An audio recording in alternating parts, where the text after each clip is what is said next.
Dear students, welcome to the class of environmental science. So in the previous classes, we have discussed about the environment.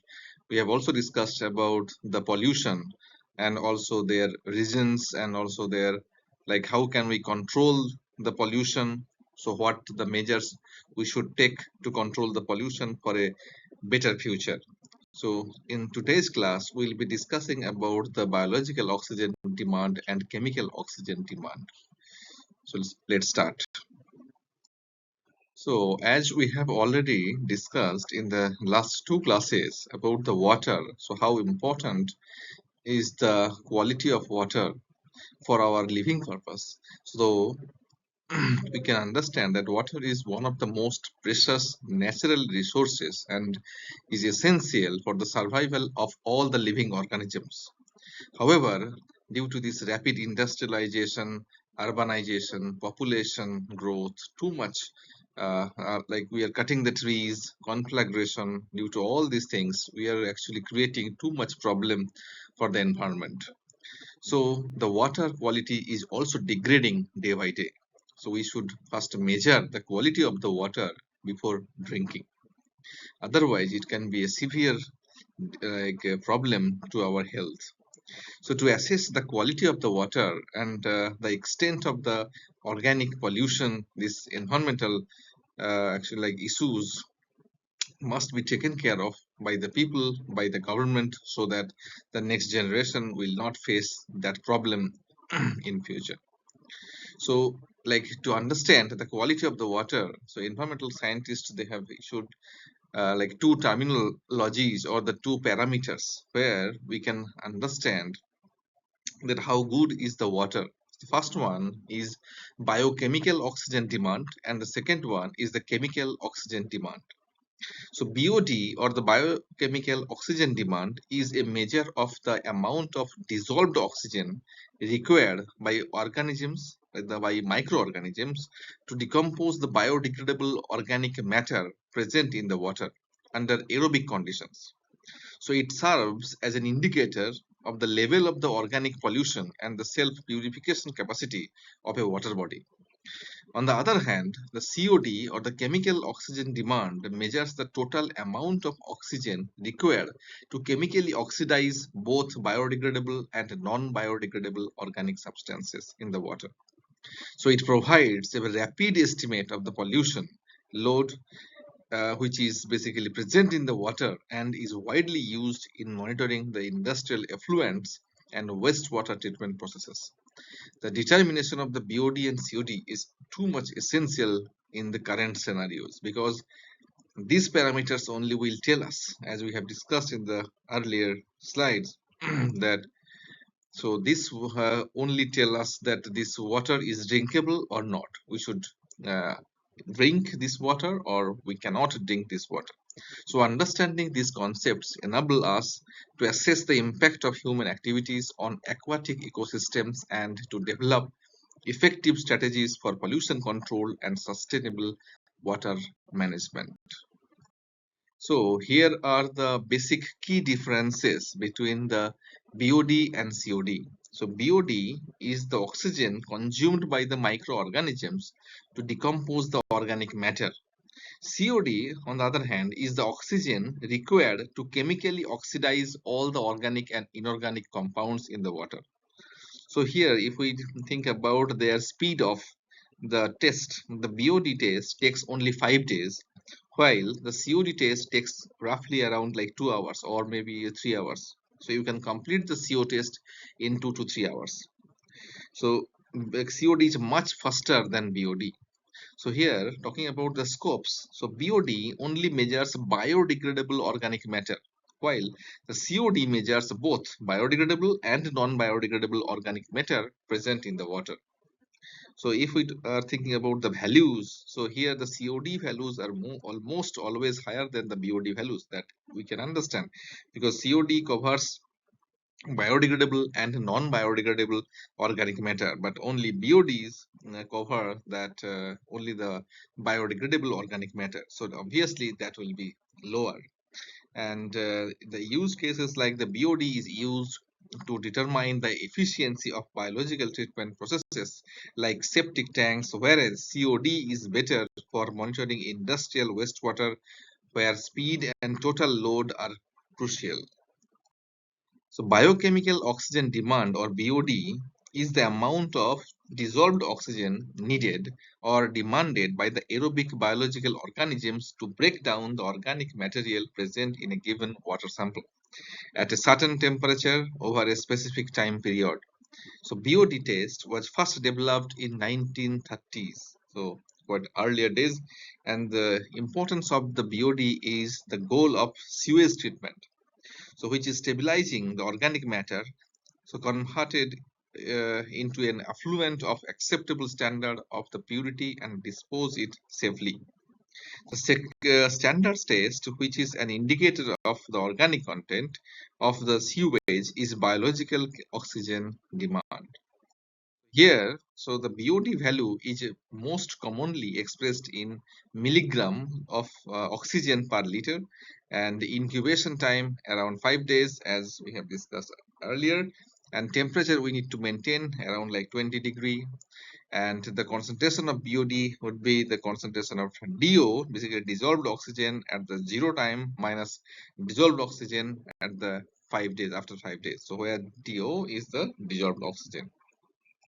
And as we can see from this plot that okay, where this plot is about the over the time and the oxygen consumption. The x-axis is the time here, so the time days, and y-axis is the oxygen consumption and the BOD remaining. So we can see that the oxygen consumption is basically going up, so that we can easily see, and here the BOD remaining, which is basically going down.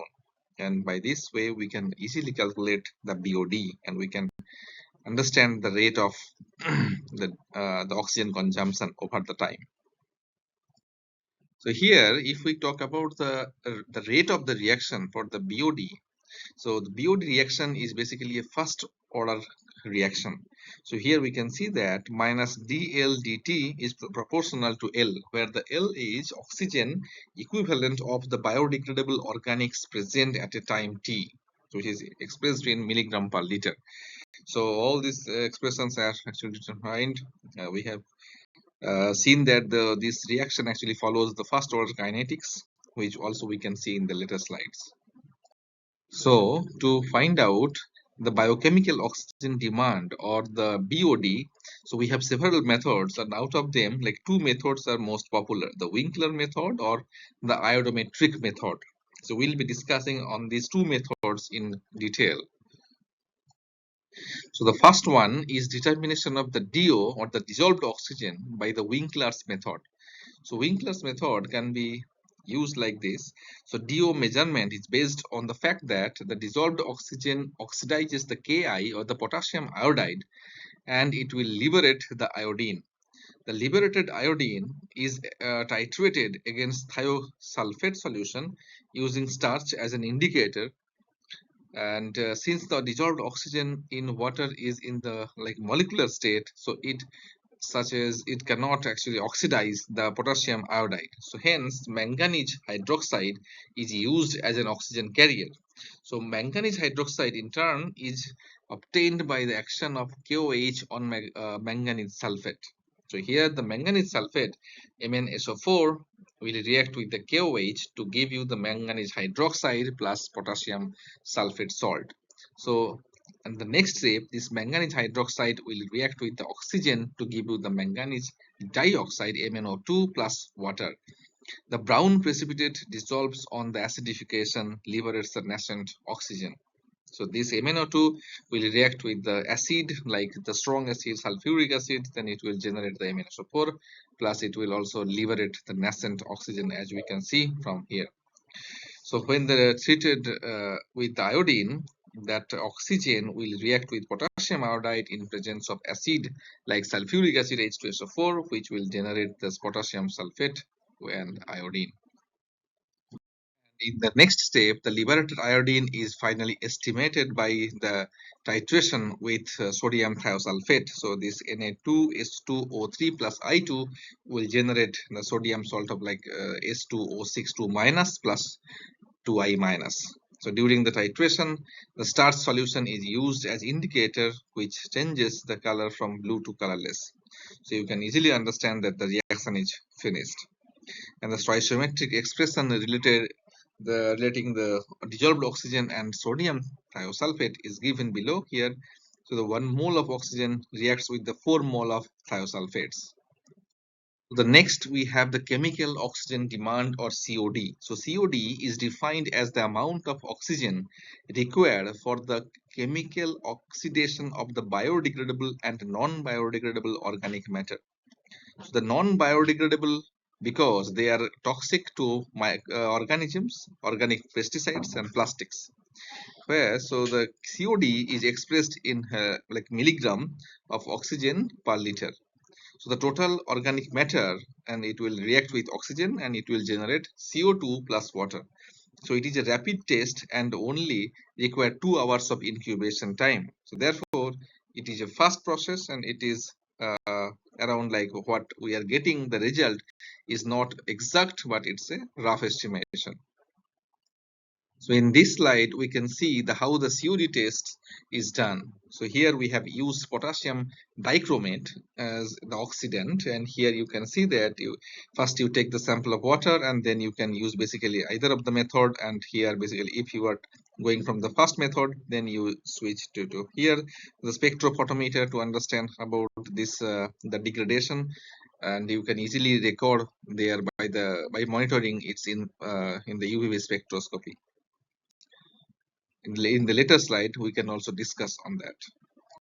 So in principle, the organic matter will be reacted with the potassium dichromate, which is a strong oxidizing agent in presence of the sulfuric acid, and also if required, then we can also add some catalyst, and which will generate the CO2 and water plus chromium free. So chromium here is the oxidation state in the potassium dichromate is +6. So it will oxidize the organic matter, then itself it will be reduced, and the organic matter will be oxidized.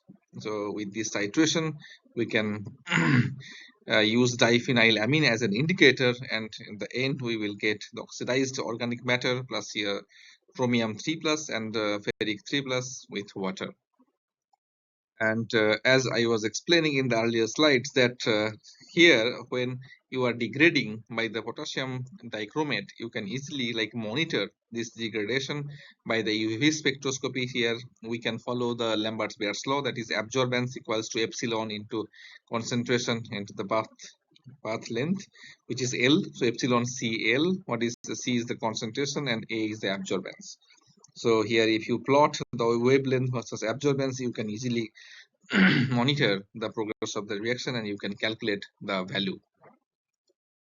And here also we need a reference so that we can compare the solution what we are basically measuring. So first you can take the reference, and you know the amount of or the absorbance amount. So with the same concentration, you know the absorbance, and then you also like record the UV spectrum of the sample, and then you can simply compare and you can calculate the DO content of this sample.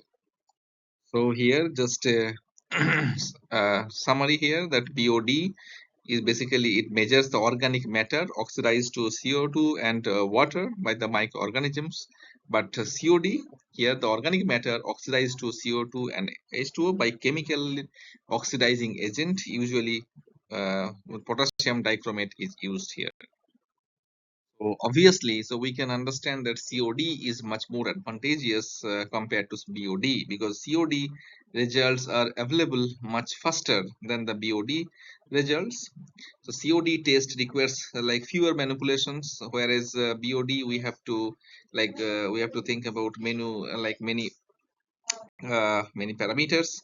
And here COD test oxidizes a wide range of chemical compounds, and here it can be standardized more easily.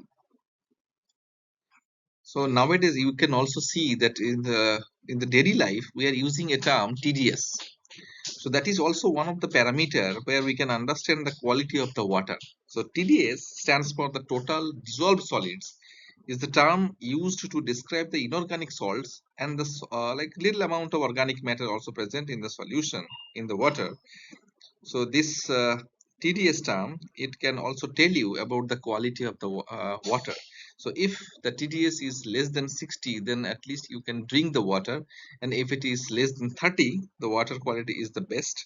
But if it crosses 60, then it is not basically drinkable quality, but still you can drink for some like emergency purpose. But if the TDS level goes beyond 100, then this water is not at all drinkable quality. So you should not drink this water. So how we actually determine the TDS? That is like there are several methods. So here we can also discuss about the lab weight method, which takes only the 1 liter of the water sample, and then you can evaporate the water and you can measure the quantity of the solid present in the water. And also we can measure the TDS by the instrumental methods. So basically which measures the conductivity, assuming most of them can conduct electricity, because we know that when one ion, sodium ion or magnesium ion or potassium ions, they are present in the solution, the water is more conductive, so it can conduct electricity. So by this way, and also we can measure a standard the water sample which we know the conductivity, and sample or we are analyzing, then we can compare between these two and we can easily calculate the TDS. So for the determination of the TDS, you can also use this type of spectroscopic techniques, which is basically AAS, atomic absorption spectrometry, and ICP AES, inductively coupled plasma atomic emission spectroscopy. So all right, so we came to the end of this class. So today we have learned about the BOD and COD, so to determine the quality of the water. And here are the like reference books you can follow for for more knowledges. And if you have any question, please don't hesitate to ask me. Thank you very much. So here is my name and my email address, so you can write to me if you have any question. Thank you.